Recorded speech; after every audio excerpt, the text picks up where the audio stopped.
اپنی شخصیت کو چمکانے کے اصول۔ لفظ یتفکرون۔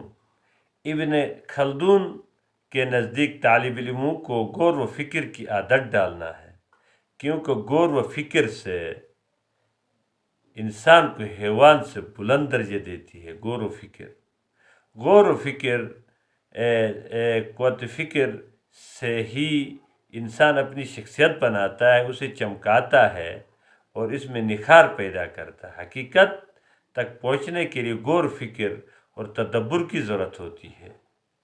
معرفت حاصل کرنے کے لیے ایک خاص حس کی ضرورت ہوتی ہے جو خاص افراد کو حاصل ہوتی ہے۔ بہت سی حقائق پیغمبروں کی طرف سے حاصل ہوتی ہے، افراد کو ان پر ایمان لانا ضروری ہے۔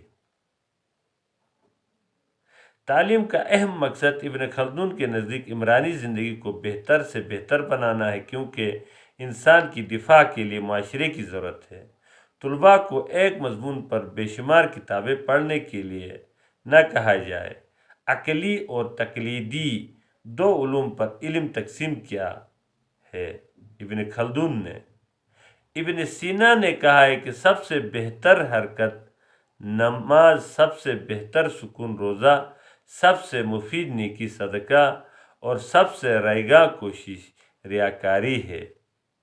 ابن سینا نے صحت جسمانی کا قیام جسمانی عبادات کو قرار دیا اور ان پر زور دیا، اور جسمانی تعلیم کو اسی لیے نصاب میں شامل کیا ہے۔ ابن سینا نے اعلیٰ علوم میں ایسے علوم پیش کی جن کا مادے سے کوئی تعلق نہیں۔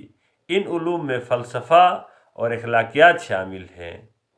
ان کا کہنا ہے کہ علم کے فرشتے علم کو پاک دلوں میں منتقل کرتے ہیں، اس لیے دلوں کو پاک رکھے۔ استاد کو چاہیے کہ وہ اہل طلباء کو سمجھتے رہے اور قابلیت کے مطابق علم دے۔ امام غزالی ابن سینا کے نزدیک تعلیم کا اہم مقصد رضا الہی کا حصول ہے۔ اسی کے متعلق وہ کہتے ہیں کہ تم کو سب سے پہلے اور سب سے آخر میں خدا کا خیال رکھنا چاہیے اور آنکھوں میں اس کے دیدار کا سرما لگانا چاہیے۔ والسلام۔